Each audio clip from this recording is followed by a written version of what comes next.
Hello, dear students. Myself Priya Sharma, and I am TGT Science at KV number 2 Itanagar. Okay, in the last class of chapter 5, Fundamental Unit of Life, we will discuss topics Introduction of Cell, Cell Theory, Unicellular and Multicellular Organisms, and Prokaryotic and eukaryotic cell. ठीक है, last class में हमने इन topics को discuss कर लिया था और in this class we will discuss structure of cells. हमें क्या पढ़ना है इस क्लास में? स्ट्रक्चर ऑफ सेल पढ़ना है। तो स्ट्रक्चर ऑफ सेल, तो सेल क्या होती है एक बार थोड़ा सा रिवाइज कर लें। What is cell? Cell is the fundamental unit of life. ठीक है, तो अब हमें क्या पढ़ना है इस चैप्टर में? Structure of cell. Structure of cell means कि ये किससे बनी हुई होती है। ठीक है, तो ये किससे बनी हुई होती है? बेसिक पार्ट्स क्या होते हैं सेल के, जो किसी भी सेल में मिलेंगे? Basic part of cell, this is, आप देख रहे हो ये क्या है? Outer covering. इसे क्या बोलते हैं? Plasma, plasma membrane. Okay, outer covering of cell is known as plasma membrane. ठीक है, inside the plasma membrane there is a inside central part. Center में क्या प्रेजेंट होता है? न्यूक्लियस। ठीक है, सेंटर में ये छोटा सा, this is nucleus, and rest of the part of the cell, this liquid and fluidy part is known as cytoplasm. This is called cytoplasm. ये जो लिक्विड पार्ट है, ये वाला part, this is liquid and fluidy in nature. इसी cytoplasm में क्या present होती हैं? सारी की सारी मेम्ब्रेन बाउंड ऑर्गेनेलीज। ठीक है, क्या प्रेजेंट होती है? Membrane bound organelles. हमने लास्ट क्लास में प्रोकैरियोट यूकैरियोट पढ़ा था ना, तो यूकैरियोट में क्या प्रेजेंट थी? Membrane bound organelles. What are membrane bound organelles? Mitochondria, endoplasmic reticulum, lysosomes, these are called membrane bound organelles. ठीक है, तो ये किस में प्रेजेंट होती हैं? ये जो साइटोप्लाज्म होता है इसमें क्या प्रेजेंट होती है? Membrane bound organelles. ठीक है, तो बेसिक किसी भी सेल में बेसिक 3 पार्ट्स कौन कौन से होते हैं? Plasma membrane, nucleus, central part is called nucleus. Nucleus को क्या बोला जाता है? ब्रेन ऑफ द सेल भी बोला जाता है। ठीक है, और जो ये लिक्विड फ्लूइडी पार्ट होता है इसको हम क्या बोलते हैं? साइटोप्लाज्म। और साइटोप्लाज्म में क्या प्रेजेंट होती हैं? Membrane bound organelles. अब हम यहाँ देखेंगे, ठीक है, कौन से पार्ट्स होते हैं? Plasma membrane, first part is called plasma membrane. Plasma membrane को क्या बोला जाता है? सेल मेम्ब्रेन भी बोलते हैं। ठीक है, second part is called nucleus and third one is cytoplasm. Cytoplasm contain all the organelles. ठीक है, ऑर्गेनेलीज क्या करती हैं? डिफरेंट डिफरेंट फंक्शन करती हैं। जैसे हमारी बॉडी में डिफरेंट डिफरेंट ऑर्गन्स होते हैं। ठीक है, ऑर्गन मिलके क्या बनाते हैं? ऑर्गन सिस्टम, और फिर वो पूरा का पूरा हमारा लाइफ प्रोसेसेस चलता है। ठीक है, जैसे लंग्स हो गया, रेस्पिरेटरी सिस्टम में क्या प्रेजेंट होता है? लंग्स होते हैं।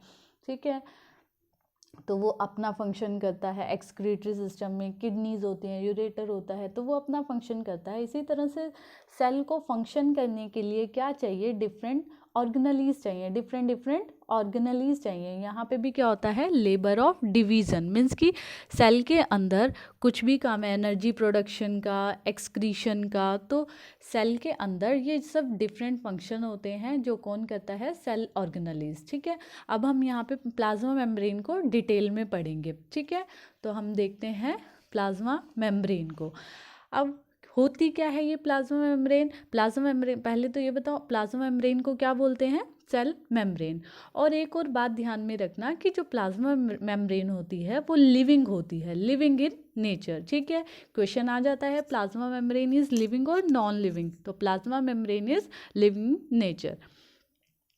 It is the outermost covering of the cell that separate the content of the cells from its external environment। ठीक है, आउटर मोस्ट कवरिंग है तो क्या करेगी? एक्सटर्नल एनवायरनमेंट से जो इंटरनल में ये प्रोडक्ट कंटेंट्स प्रेजेंट होता है सेल के अंदर, उसको सेपरेट करती है।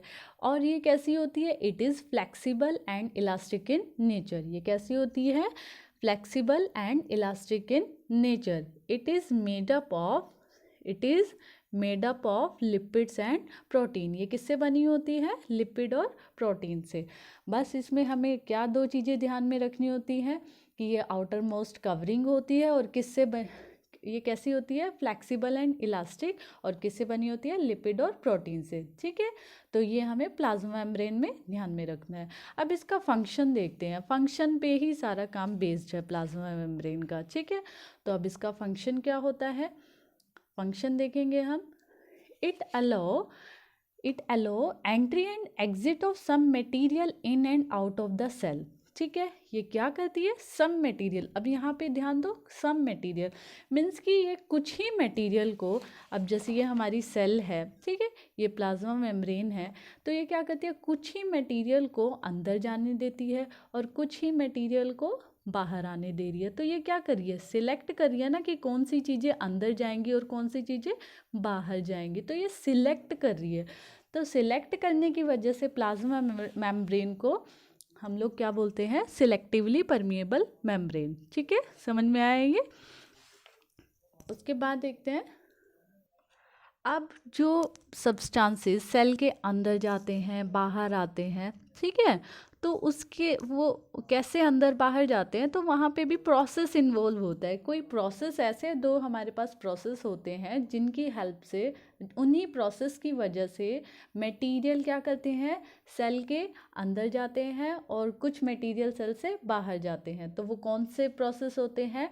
First process is called diffusion. ठीक है, डिफ्यूज़न क्या होता है? What is diffusion? Diffusion is the spontaneous movement of substances, कौन से सब्सटेंस, गैस और liquid, from a region of its higher concentration to a region of its lower concentration.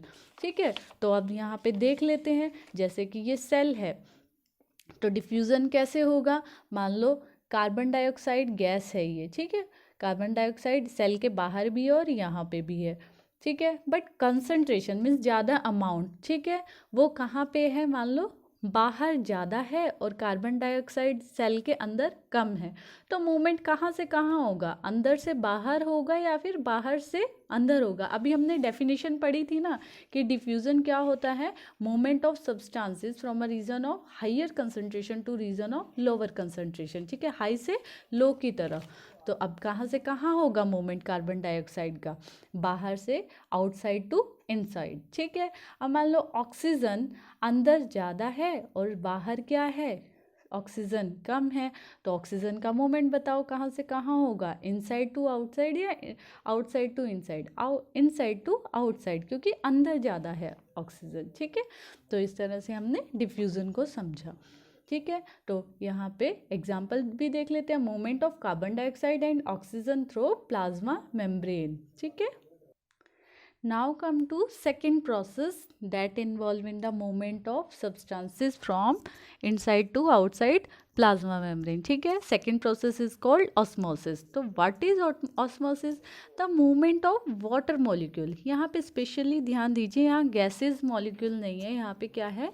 water molecule through a selectively permeable membrane. कौन सी selectively permeable membrane? plasma membrane, from a region of higher concentration to water to a region of lower water concentration. ठीक है, तो this is called osmosis. Osmosis भी to type से होता है.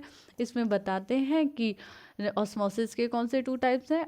Exosmosis and endosmosis. नाम से ही पता चल रहा है, एक्सो मीन्स की क्या? बाहर की तरफ ऑस्मोसिस हो रहा होगा. एंडोस्मोसिस क्या? अंदर की तरफ ऑस्मोसिस होगा. तो what is exosmosis? The process of movement of water from inside of the cell to outside. ठीक है, और एंडोस्मोसिस में क्या होगा? वाटर कहाँ से कहाँ जाएगा? From outside to inside of the cell. ठीक है, एंडोस्मोसिस मीन्स इनसाइड आना, तो दिस इज कॉल्ड एंडोस्मोसिस. ठीक है, तो अब हम देखेंगे कि ये कैसे प्रोसेस मीन्स कि किस तरह से सेल में ऑस्मोसिस को हम देख सकते हैं। तो let us see what will happen if you put an animal cell और plant cell into the solution of sugar और सॉल्ट प्रिपेयर इन वाटर। ठीक है, तो हम यहाँ पे 3 टाइप के सॉल्यूशन बनाते हैं।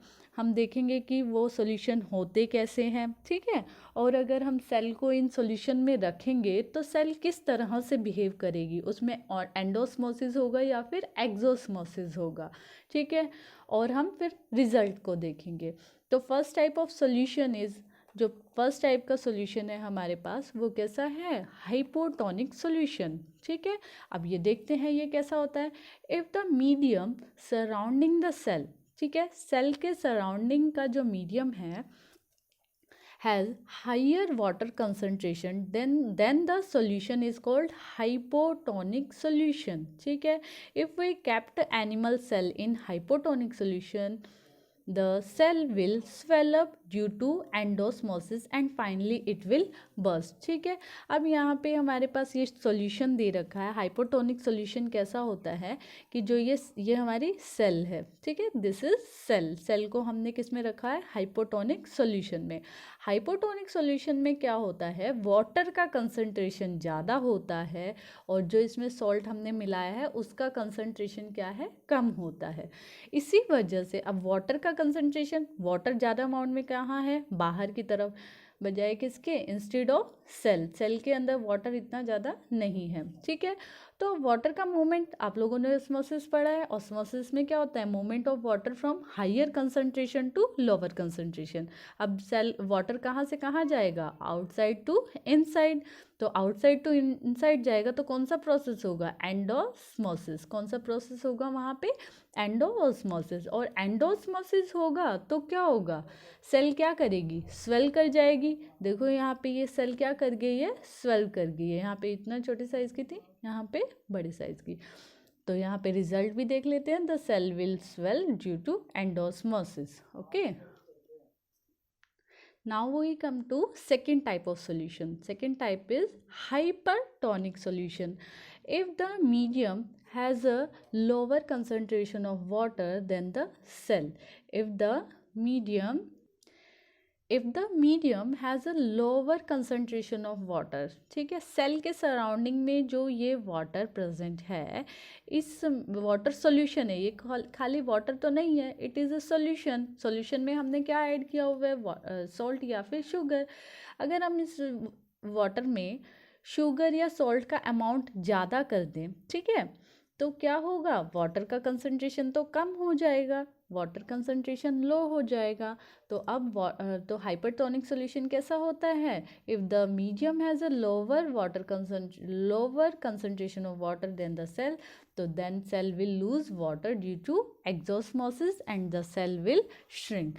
तो क्या होगा, अब वाटर का कंसंट्रेशन बाहर कम है और अंदर ज़्यादा है। ठीक है, तो वाटर का मूवमेंट कहाँ से कहाँ होगा, इनसाइड टू आउटसाइड। वाटर बाहर की तरफ जाएगा तो सेल क्या कर जाएगी, श्रिंक कर जाएगी। ठीक है, cell will shrink due to exosmosis. यहाँ पे कौन सा प्रोसेस होगा, एक्सोस्मोसिस। एंड ऑस्मोसिस का कौन सा टाइप इन्वॉल्व होगा, एक्सोस्मोसिस। ठीक है, तो रिजल्ट हमारा यही है। Third type of solution is isotonic solution.